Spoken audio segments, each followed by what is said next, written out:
Hello everyone. అందరికీ తాము పుట్టి పెరిగిన గ్రామం అంటే ఎంతో సరదాగా అనిపిస్తుంది కదా.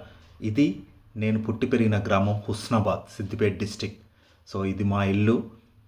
ఆ, ఎన్నో మెమొరీస్, చిన్నప్పటి మెమొరీస్ ఇంకా చాలా గుర్తున్నాయి నాకు. సో ఇలా ఇంటికి వెళ్ళినప్పుడల్లా ఎంతో ప్రశాంతంగా అనిపిస్తుంది. మా చిన్నిపాటి కిరాణము. సో ఇది నా కబోర్డ్, ఇక్కడ బుక్స్ పెట్టుకోవడం, దానికి డ్రాయింగ్స్ నేమ్స్ చేంజ్ చేసుకోవడం, మా ఫాదర్ షీల్డ్స్, ఇవన్నీ నిజంగా చాలా ఎంతో స్వీట్ మెమోరీస్ అసలు. ఆ, ఇది బెడ్రూమ్. సో మా వదిన, అన్నయ్య, పిల్లలందరూ కూర్చున్నారు ఈ బెడ్ మీదే కూర్చొని టీవీ చూడడం. సో ఇది కిచెన్, ఇది పెరడు. నిజంగా విలేజ్లో ఉండే ప్రత్యేకత ఇది, ప్రతి గ్రామానికి ఇలాంటి పెరడు ఈ సిటీలో మిస్ అవుతూ ఉంటాం. ఎంతో ప్రశాంతంగా అనిపిస్తుంది, సరదాగా. నిజంగా చాలా హాయిగా అనిపిస్తుంది. ఇది మా ఊరి ఎల్లమ్మ చెరువు.